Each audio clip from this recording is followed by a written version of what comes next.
내가 지금까지 바른 기초 화장품 양의 한 도 바른다. 그때 이제 딱 바세린이라는 이 밀폐제로 뚜껑을 덮어주시는 거예요. 저는 안 발랐으면 좋겠어요. 안녕하세요, 김원장입니다. 자, 요즘 너무 춥잖아요? 자, 이렇게 춥고 건조한데 막 히터까지 막 많이 틀게 되니까 피부가 막 급격하게 노화되고 바삭바삭 마르고 그런 느낌 드실 거예요. 자, 이런 시기에는요, 평소보다 노화가 한 3배 정도 더 빠르다고 합니다. 헐리우드 스타들을 비롯해서 국내 여배우들 이런 분들이 이 바세린으로 주름도 예방하고 보습도 빵빵하게 주고 이런다고 해서 굉장히 이슈가 된 적이 있잖아요. 자, 그런데 바세린 좋다는 말만 듣고 아무렇게나 바르고 그런 건 아니시죠? 아무렇게나 바르시면 효과 하나도 못 보고요, 오히려 피부가 망가질 수 있습니다. 자, 오늘은 바세린에 대한 모든 것 제대로 한번 파헤쳐 보도록 하겠습니다. 자, 여기서 이제 보습제에 대한 오해 한번 풀고 갈 건데요. 보습제는 단순하게 피부를 촉촉해준다, 이게 다가 아니에요. 피부에 수분을 끌어당겨주는 이제 습윤제, 피부를 부드럽게 만들어주는 연화제, 그리고 수분 증발을 막아주는 밀폐제, 이렇게 3가지 보습제가 있습니다. 자, 이건 진짜 정말 중요한 건데요. 바세린을 바르기 전에 이 피부 속을 이 습윤제, 연화제 이걸로 채워주지 않으면요, 절대로 피부에 좋은 효과를 보실 수 없을 겁니다. 자, 바세린이 좋다는 건 많이들 알고 계실 거예요. 자, 좋다는 건 알겠는데 발라도 효과를 하나도 못 봤다, 이런 분들이 왕왕 계시거든요. 자, 그거 왜 그러느냐? 바로 바세린을 단독으로 발랐기 때문입니다. 바세린은 수분을 직접 공급하는 게 아니에요. 자, 이미 있는 수분을요, 잘 가둬주는 보습 방패 같은 존재인 거예요. 바세린은 수분을 채워주지 못하기 때문에 수분 공급 없이 바세린만 바르게 되면요, 오히려 피부가 건조해질 수 있어요. 이건 뭐냐면요, 빈 컵에 물 안 채우고 이렇게 뚜껑만 싹 닫아놓는 요런 거라고 보시면 될 것 같아요. 자, 그럼 이제 바세린 200% 효과 끌어올리는 방법, 이 마법의 레시피를 제가 한번 공유해 보도록 하겠습니다. 자, 첫 번째, 제가 황산화 제품을 좀 좋아해요. 그래서 피부 속부터 좀 촉촉하게 이제 항산화 성분들, 보습 제품들로 촉촉하게 채워줄 수 있는 이 쿠스 스피룰리나 세럼 참 좋아하는데, 요거를 이제 좀 피부에 충분히 발라줄 거예요. 어느 정도 발라야 되냐면, 이제 바르는 양에 대해서 좀 궁금해 하시는 분들이 있는데, 내가 좀 피부가 많이 건성이다, 그리고 얼굴이 크다 라고 하면요, 한 4펌핑에서 5펌핑? 요 정도 해주시면 될 것 같고, 이거는 펌핑형 제품들 다른 것도 마찬가지예요. 그리고 내가 만약에 피부가 지성이야, 그리고 피부가 그렇게 딱히 건조한 것 같진 않아, 그래도 한 2펌핑은 발라주셔야 된다 라고 말씀을 드리고 싶습니다. 자, 요거 비싸게 제품 사가지고 아껴 쓴다고 이렇게 한 펌핑 바르고 이러시는데요, 그럼 피부에 충분한 보습 효과도 줄 수 없고요, 피부에 충분한 유효 성분도 침투시키기가 어려워요.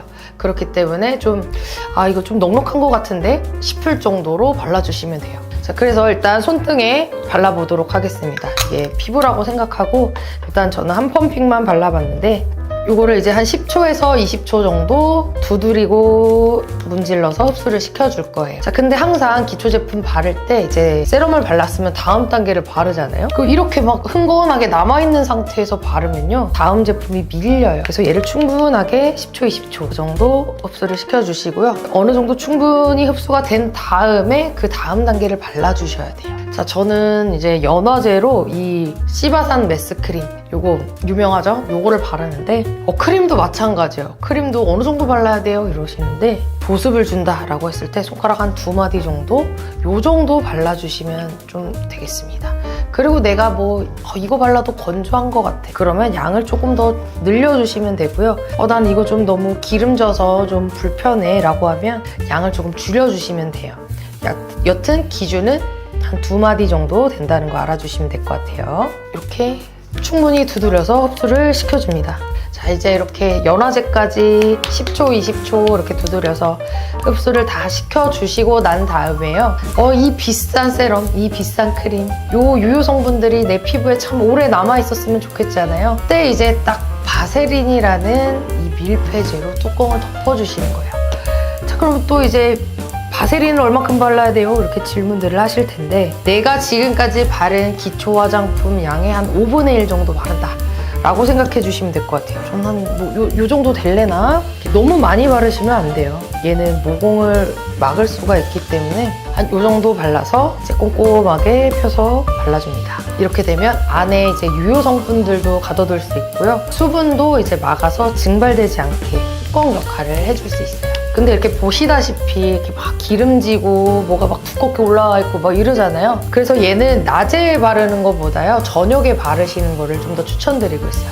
낮에 막 메이크업하고 막 이런데 이 바세린 바르잖아요. 완전 다 밀리실 거예요. 자, 그리고 두 번째, 요즘 밤에 뭐 레티놀, 레티날, 뭐 트레티노인, 뭐 이런 뭐 레티노이드 계열 많이들 사용하시잖아요. 자, 그런데 이 레티노이드 계열이 여드름 피부에도 좋고 뭐 주름진 피부에도 좋고 너무 좋단 말이에요. 자, 그런데 딱 하나 단점이 있다면 이게 피부에 너무 자극을 강하게 해줘. 이게 좀 단점이죠. 자, 그래서요, 얼굴에 이 레티노이드 계열의 성분들을 소량만 발라주고 그 위에다가 얇게 바세린을 발라주는 거예요. 그럼 막 피부가 막 따끔따끔하고 막 붉고 막 이랬던 자극들이 좀 바세린에 의해서 이렇게 좀 눌러주는 역할, 좀 완화되는 역할을 해주실 수 있어요. 자, 여기서 또 중요한 게 있는데 나는 그냥 한 번에 바를래, 아니면 뭐 레티노이드 제품하고 뭐 바세린하고 이렇게 섞어서 바르면 되지 않아요? 뭐 이러시는 분들 꼭 있단 말이에요. 자, 그런데 나무에 페인트를 칠하고 코팅제를 바르는 상황 한번 상상해 볼게요. 만약에 페인트랑 코팅제랑 막 섞어가지고 이제 나무에 막 바르는 거예요. 그럼 뭐 어떻게 될 것 같아요? 페인트의 색깔은 색깔대로 제대로 안 나오고 코팅은 코팅대로 제대로 안 나오고 막 이렇게 중구난방이 되겠죠? 자, 마찬가지로 바세린도요, 다른 화장품하고 섞으시면요, 각각의 효과가 제대로 발휘되지 않을 수 있어요. 그렇기 때문에 바세린은 다른 제품하고 섞어 쓰시기보다 단독으로 사용하시기를 권장하고 있습니다. 자, 그리고 세 번째, 저도 이제 사람이잖아요. 그렇기 때문에 가끔 얼굴에 뭐 좁쌀 여드름도 나고 화농성 여드름도 나고 그런데요. 자, 여드름균의 먹이가 되는 지방산이 이제 0%라고 해서 제가 사용하는 크림이에요. 이거는 뭐 매번 사용하지는 않고 뭐 얼굴 뭐 컨디션 안 좋을 때, 뭐 뒤집어졌을 때, 화농성 여드름, 뭐 좁쌀 여드름 이런 거 올라왔을 때 바르는 제품들인데, 자, 뭐 효과도 좋고 뭐 다 좋아요. 그런데 제가 매번 안 쓰는 이유는 이렇게 건조한 계절에 쓰면 살짝 건조해요. 이게 좀 속에서 느껴지는 건조함이 살짝 아쉬워요. 그런데 이 촉촉해지는 화장품으로는 여드름을 없애기가 정말 힘들다는 거를 너무 잘 알고 있거든요. 그래서 저는 오히려 이게 건조한 부분이 안심이 되는 부분이기도 해요. 자, 아무래도 또 계절이 계절이잖아요. 부분적으로 이제 보습제 발라주고 싶단 말이에요. 여기는 그런 대로 이제 피지 분비가 왕성하기 때문에 괜찮은데 뭐 광대랄지 뭐 눈주위랄지 너무 건조하잖아요. 그럴 때는요, 이 제품들을 발라주고 전 주로 하관에 많이 나거든요. 여길 피해서 이제 여드름 안 나는 부분, 광대랄지 눈주위랄지 이럴 때 이제 바세린을 발라주는 거예요. 그러면 이제 수분 유지력도 훨씬 도움이 되더라고요. 자, 혹시 바세린을 얼굴에만 바르시나요? 목, 뭐 팔꿈치, 발꿈치 뭐 이런데 건조한 곳이라면요, 어디든 활용이 가능합니다. 자, 특히 잠들기 전에요, 수분크림 바르고 그 위에다가 바세린을 이제 수면팩 바르듯이 얇게 씌워주시면요, 이거는 거의 뭐 수분팩 같은 촉촉함을 느끼실 수 있을 거예요. 그런데 제가 또 주의사항을 알려드릴 게, 내가 뭐 지성 피부야, 뭐 아니면 여드름이 자주 나, 뭐 이런 피부라면요, 저는 이 바세린을 사용 안 하셨으면 좋겠어요. 이게 때에 따라서 그냥 뭐 그 부위는 피해서 발라라 라고 하시는 분들도 계시긴 할 텐데, 저는 그거 안 발랐으면 좋겠어요. 여드름 나는 피부, 뭐 지성 피부라면. 자, 그래서 바세린은 과도한 사용은 절대 금물이다 라고 말씀드리고 싶습니다. 자, 오늘 바세린에 대한 모든 궁금증 해소되셨나요? 똑똑하게 활용하면 피부 관리에 든든한 조력자가 될 수 있습니다. 피부 관리 너무 어렵게 생각하지 않으셔도 될 것 같아요. 제가 여러분의 꿀피부를 책임지도록 하겠습니다. 자, 오늘 영상 좋으셨다면요, 구독과 좋아요 눌러주시고요, 공유하기도 많이 부탁드릴게요. 이상 김원장이었습니다.